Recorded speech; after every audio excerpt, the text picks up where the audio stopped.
We all wear gloves while we're tattooing, but a lot of artists are taking big risks with their health and probably do not even know it. Are you still using latex or nitrile?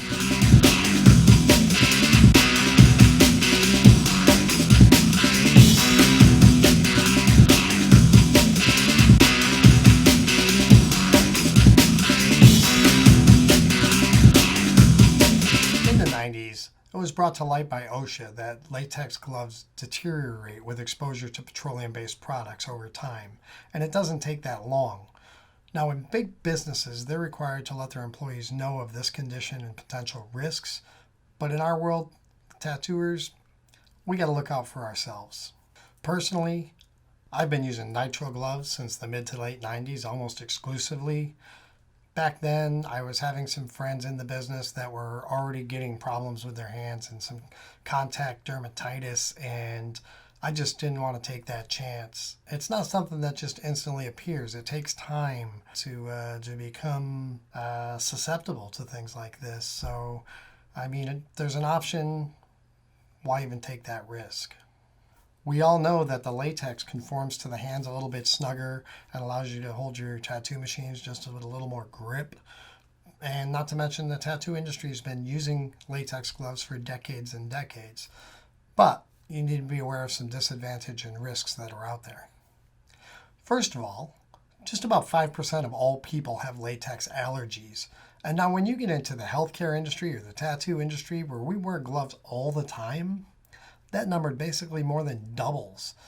You got to make sure that you understand that you're at risk as well as your clients. Second, you need to understand that the latex gloves do break down significantly when exposed to petroleum-based products, and then they're no longer a safe and effective barrier for your protection.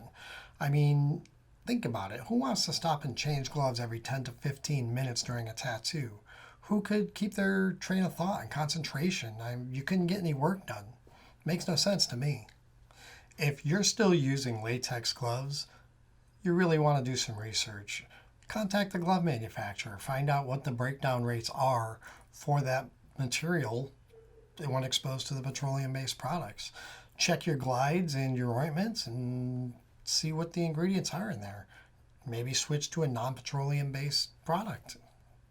I mean, who wants to take unnecessary risks? So what it basically comes down to is that the nitrile gloves may be just a little bit stiffer and a little more slippery when you're holding your tattoo machine.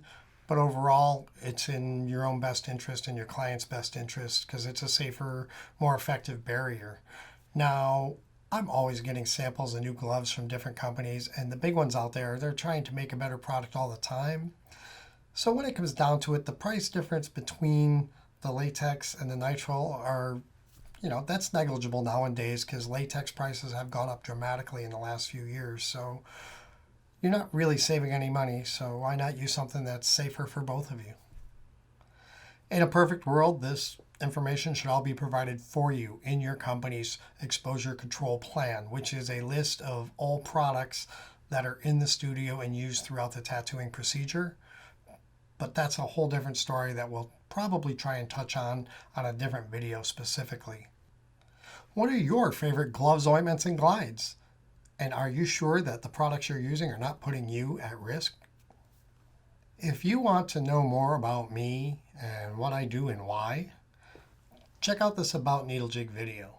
And thanks for watching. My friend Billy Bob, he got some scabies on his hands and it looked all nasty. And I said, I don't want to be touching my junk with hands like that.